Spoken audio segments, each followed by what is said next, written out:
Bonjour et bienvenue dans cette 10e vidéo sur la modélisation d'un Houdini. Dans cette vidéo, nous allons donc créer les racines, en fait, si vous voulez, les points où vont commencer à pousser les racines.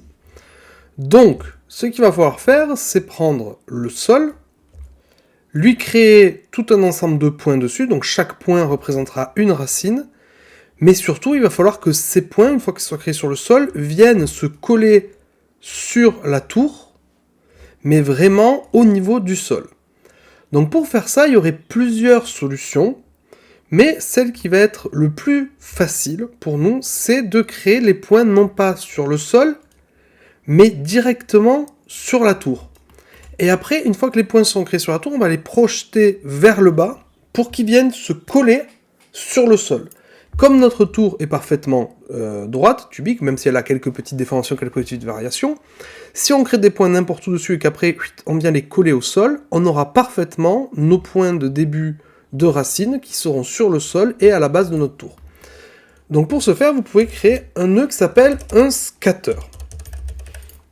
D'accord ? Ce nœud, vous le créez, et en fait, vous allez voir qu'il va vous créer tout un ensemble de points, donc si vous l'affichez, voilà, tout un ensemble de points sur votre objet. Nous, on va rester en force total count. Il y a deux solutions, soit vous le cochez, soit vous le décochez, soit vous travaillez en densité, c'est-à-dire nombre de points par surface. Et le force total count, c'est un nombre de points, peu importe la surface. S'il y a 3000 m², il fera quand même 1000 points, que s'il y a 3 cm², il fera aussi 1000 points. Nous, on va dire que pour l'instant, on fait pousser 10 lianes.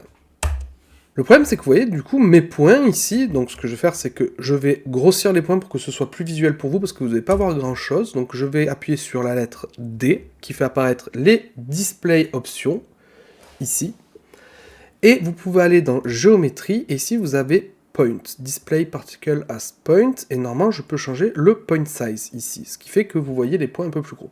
Donc ne le faites pas, vous, moi c'est vraiment pour les tutos, pour un souci de lisibilité pour vous, mais vous c'est pas la peine. Chez vous, si vous visualisez bien vos points, pas la peine de venir grossir la taille de vos points ici.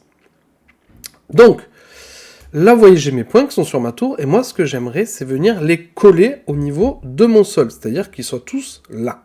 Sur le sol, parce qu'en fait, c'est le point de départ de ma racine, c'est la base de ma racine. Donc, ce qu'on va faire, on va créer un nœud ray. Le nœud ray, en fait, il permet de projeter nos points sur un objet. Donc, vous avez deux entrées dans le nœud ray. La première entrée, vous voyez, c'est ray point or primitive. Donc, c'est les points à projeter ou les faces à projeter. Et le deuxième, c'est collision primitive. Donc là, c'est sur quoi ça vient se collider. Donc vous pouvez mettre le sol là-dedans. Ce qui fait que si je l'affiche, vous voyez que pour l'instant rien ne se passe. Pourquoi ? Parce que dans la méthode, on a un project ray. Et la direction, c'est la normale. En fait, c'est la normale de mes points.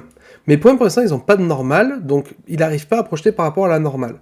Nous, ce qu'on va faire, c'est qu'en direction from, on va se mettre en vecteur. C'est-à-dire que c'est nous-mêmes qui allons rentrer l'axe dans lequel on projette. Donc mettez vecteur. Par défaut, vous voyez, il est en 0, 0, 0, parce que, en fait, si vous cliquez ici, vous voyez qu'il est connecté à la normale. Vous voyez, ici, on est à 0, c'est comme je vous l'ai expliqué avant, si on clique, on voit l'expression, donc l'expression, c'est que c'est connecté à la normale x, y, z, et si on clique, on revoit le résultat, c'est-à-dire 0, 0, 0. Pour déconnecter un attribut dans Houdini, c'est très simple, vous appuyez sur CTRL-SHIFT, et vous cliquez sur l'attribut que vous voulez déconnecter. Donc là, vous voyez, je fais CTRL-SHIFT et j'ai cliqué sur les trois. Ça m'a déconnecté les trois attributs. Donc maintenant, je vais pouvoir, moi, dire dans quelle direction est-ce que je veux projeter. Comme je dis, on veut projeter vers le sol. Le sol, c'est le bas, donc si on veut projeter vers le bas, c'est sur l'axe Y en négatif, donc sur moins Y. Donc là, j'ai juste à mettre une valeur négative, on va mettre -1, et paf, vous voyez, tous mes points sont projetés vers le bas, et sont parfaitement collés maintenant au sol.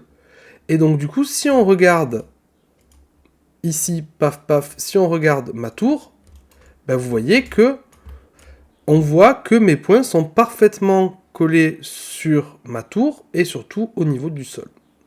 Alors j'ai quelques points ici qui sont en dessous, ça va pas être bien grave, parce que si ça commence à pousser un peu en dessous du sol, c'est pas très grave, mais ce qu'on voulait surtout, c'est que ça ne pousse pas au-dessus du sol. Et pourquoi est-ce que j'ai des points qui sont en dessous? Tout simplement parce que par défaut, ils ont été créés plus bas, en fait, ils ont été créés plus bas que le sol, donc si on projette vers le bas, lui il ne trouve pas le sol, s'il ne trouve pas le sol, eh bien il ne projette absolument pas.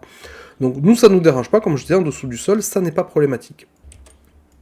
Donc voilà, là on a bien nos points qui vont nous servir de point de départ, en fait, pour faire pousser les lianes. Mais on verra ça, du coup, dans la prochaine vidéo.